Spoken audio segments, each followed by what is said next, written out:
What's up, everybody? This is your Canadian Minnesotan friend, John. I'm going to be talking about how to get rich in 2026,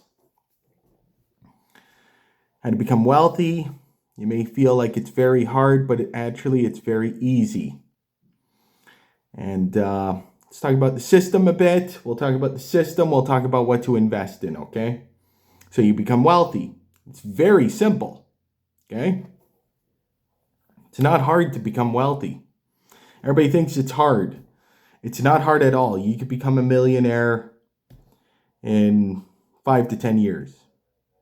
And I mean, you invest in the right things, you become a millionaire, knowing the system that we're in, okay? Now you become wealthy. Well, you got to invest in real things. Okay, people talk about the stock market, how great it is. Really, I'd look at the stock market as fake, phony, and filled with losers. It's a game that's like going to the casino. Okay, nothing makes any sense on there. If you want to talk about our current economic status in America and what it will look like after, another month, we may be headed towards a very dark time in America. Who knows? But the rules don't change. Print, print, print. Our dollar becomes less and less valuable. If you hold things that have value, true value, to where we're headed and things that we need for survival, you'll be the one winning. It's a very simple game, but you have to constantly invest in real things, not the stupid stock market. Makes no sense. Why would you want to own stocks? And this is criticism to Warren Buffett. Why would you want to own stocks that are not real? Nothing's real. Then actually hold things that are real, that we need. What's going to be something that's way more valuable? Things that are real. Okay? Now, if you play the stock market, you play the stock market. I'm not going to judge you, but it's not real. It's not based off of logic at all. Okay? This here is real. This here is needed for future industry, and it's needed now. And there's a deficit for it too. So I'm looking at this silver bar here, and I'm like, wow, I made a lot of profit off of this silver that I started investing at $30 an ounce. I made a lot of profit. And I'm not only talking about owning physical silver, but I'm also talking about business towards silver. Okay, because this is where the future is headed. Okay, it's very hard to get a business started, but this is a great way to earn money right now. Great way to earn money, to reserve your dollar's value through silver, because there is a deficit for it. It's needed. And if you own it, knowing that inflation will continue to go up, it won't stop, it won't go down, this holds its value, especially during a deficit. So I like holding on to things that don't have a lot of supply and need a lot of demand. Okay? All right, what else do we have here? We got copper. Everybody's going to judge me for buying copper. Copper, right now, you buy an ounce of copper for $4.99 or $5. It gets refined. So there's a premium on the price. Costs a little more. So this was $4.99 for an ounce. Now, how you sell copper is through pounds. And right now, it costs $6 for a pound. I believe I need 14 coins to make up a pound. So you do the math. I lost. I'm a loser. I don't think I'm a loser. I'm holding on to real things. Now, there's probably better ways to get some copper, okay? If you can manage to hold some copper for the future, for whatever it's going to look like. Since there's a supply and demand issue, demand and with not too much supply is going to increase the cost of copper, okay? And also, if you got yourself in an industry or business with copper, you're going to be very profitable because it's needed. It's needed for all these stupid data centers that we're creating. Copper, we're entering a new world with using a lot of electricity. These are very conductive metals. That's why I chose the two of these here. Very conductive metals, supply and demand issue, and has been undervalued for years, okay? I know the price is going up, and I don't think it'll stop going up, okay? So, you own some copper, you own some silver. These are real things that you're owning. They're in supply and demand issue during a very inflationary period. All right, let's see the results of that.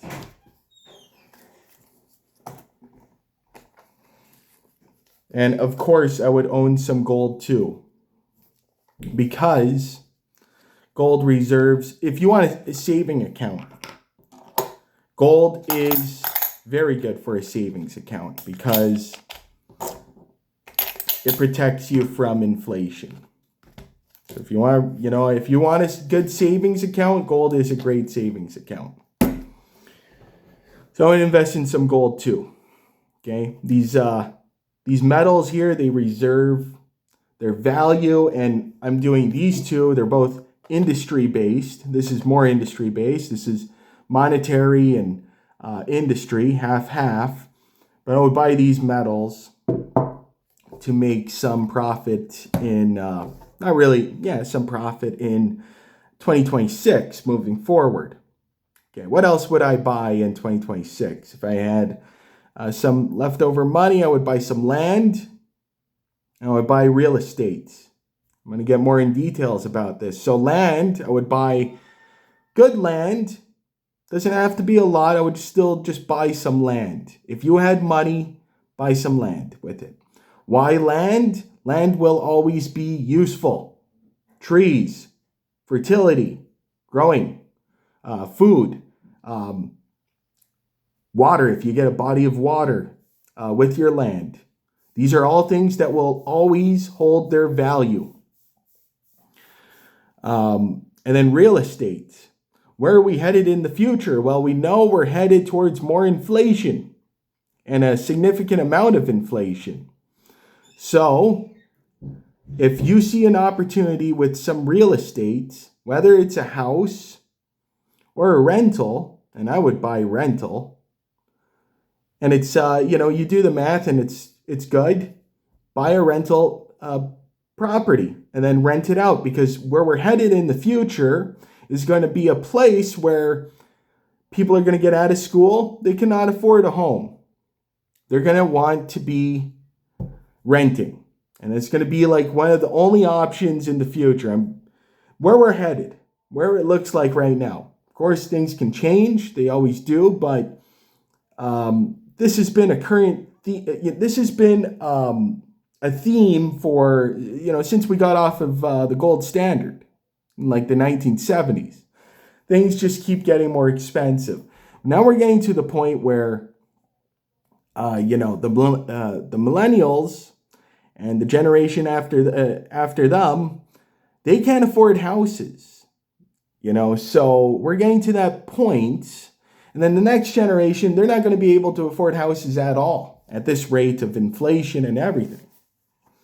And how our jobs don't keep up with it, And that's just the reality. So if you bought some rentals, if you bought a rental, this is going to help you with more income because you're going to need it for the future. You're going to need some more income. And you're also going to be profiting off of the equity that you're building. You'll be paying yourself. You'll be building equity with that property. And then you really get into the game that the rich people play, which is buy assets because things will always go up. And if I'm an asset holder, then I'm a very wealthy person because I have things that matter. Okay, you can own 500 shares of NVIDIA. Good for you. Anything bad can happen any day for NVIDIA. That's a risk. You own some land or a rental property. These are things that will be valuable for the next 10 years, 15 years, 20 years. It don't matter. People always need houses. They'll always be useful and important. Now, I'm not saying don't invest in NVIDIA. You do whatever you want, but it's not real. It's not based off of logic. And maybe it'll always go up because, NVIDIA has a big part of the S&P 500 and the NASDAQ, which it's maybe it's a win-win, you know what I mean? And I do believe it might be, but you just don't know what's going to happen. So you can do the stock market, and that is something where you can store your money for it to increase in value. But one thing I would say is that the stock market, in my opinion, is overvalued, especially it's way too overvalued right now. The tech space is a big bubble. These companies are way too overvalued. There's too much hype. Usually with things with too much hype, they go crashing down. And I do believe we might see that. We might. We might not. I might be completely wrong. But the way it's looking is I think these stocks are way too overvalued for nothing. Okay? So what did I tell you today? If you got anything out of this video, own assets, buy useful things, real things. And that way, they will increase in value as time goes. Especially, they might really increase in value because of supply and demand issues. But things with use that are useful, that we need,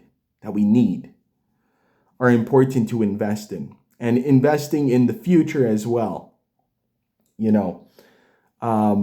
Look at the future as what do you imagine the future looking like? Do you think people are going to get richer, or do you think people are going to get poorer? And why? What kind of economy are we going towards? We're going towards an economy invested in AI. Okay, what materials does AI need to function? What kind of industry can it get into? One thing I would say, and this is the last thing, is business. Now, be very careful with what kind of business you open in 2026. Now, if it were up to me and I had enough money, I would open up a silver mining company. Or I would open up a copper mining company. And I would get into that space because that's going to be the most profitable businesses of the future. It's going to be things that stay running, or any sort of mining that can be taken place because resources are, a lot of them are undervalued, and it will just keep going up in value, especially conductive metals. Conductive metals are just going to be flying, man. If you can get into a business with these types of metals, you do very well. Whatever space it is. They're really undervalued right now. And this is how you become rich, because we know one thing that's constant. And the system doesn't change. It doesn't matter if Trump's in power. It doesn't matter if a Democrat's in power. What these people do is they screw the middle class over every time. They tell us lies. They tell us, be part of our cult, and we accept it because we're lost people and we're confused. And we get associated with this cult that doesn't really help us or provide us in any way. It's a great representation of people losing their power. And they want to go, when humans lose their power or feel like they've lost it, they want to go towards something that makes them feel like they have that power. And the delusions of the Republican Party and the Democrat Party are what people are going towards to feel like they have power in this world. A belief, that these parties are going to help them and, have a better life, But the truth of it is both parties are making us poorer and poorer every day of our lives. And you got to be thinking about how this system works. And owning a lot of assets is what rich people do. They own a lot. They own useful things. And you'll always be wealthy if you own real things that produce, you'll be wealthy. So that's nothing has changed. And it's not to dismiss the stock market as a great tool to create, make some money. It can be, but it can also be very fake. Very fake. It depends how you invest, I guess. But my experience with the stock market is it makes absolutely no sense whatsoever. You can have economic data, you can have war going on, you can have an oil crisis. And this really changed my mind. And also really studying the commodity space on the stock market, it's extremely rigged. Like, these people are rigging the game completely. If the price of something moves because of a headline, the headline can be anything. The narrative can be anything. These people have so much power and control that they just decide whatever headline they want for the commodity or the stock itself. They just decide what gets published and what doesn't. What kind of narrative they want the stock market to believe. And the craziest thing about it is a lot of it is mechanical. You know what I mean? Like, it's automatic investing. So there's a lot of aspects to it, and I would be very cautious with it because we are entering a time where things are not looking good for the Federal Reserve and the American government. They're not looking good. It just keeps getting worse and worse and worse. And one thing that's constant and hasn't stopped since the gold standard, since we got off the gold standard, is inflation. And that makes sense because the dollar, if you can just print it, it'll lose more value. And then things that have value have a lot of value. So I would invest in real things. I'm not extreme like Dave Ramsey. Dave Ramsey is way too extreme for me. He lived in a time where you can buy a house with cash. No, that's not the world we live in anymore. You could use debt as something that can get you further. But I'm also not Robert Kiyosaki either, where he's just like, oh, you just buy just buy a house and buy another house, buy another house, buy another house. No, you got to be cautious of what you're doing and how much you can really afford and what are the consequences if the economy stops. You know what I mean? You got to be a lot smarter than that guy just trying to sell you an idea and the other guy trying to sell you another idea, which I believe are way too extreme. You could just be in the middle and, understand that you can use debt to make you wealthier, but also understand at the same time that debt, if you don't pay it, you can go bankrupt. You know what I mean? You can lose the property. So what was the point of that? So you got to be cautious. And you want to do it, in a smart way. You want to approach things in a smart way, and I'm sure you can figure that out. So that's my video for today. Bring value to the world. Hold value. And that's how you're going to become very wealthy in 2026. If you hold a lot of value, these things will just keep going up. All right, that's my video for today. Have a great day.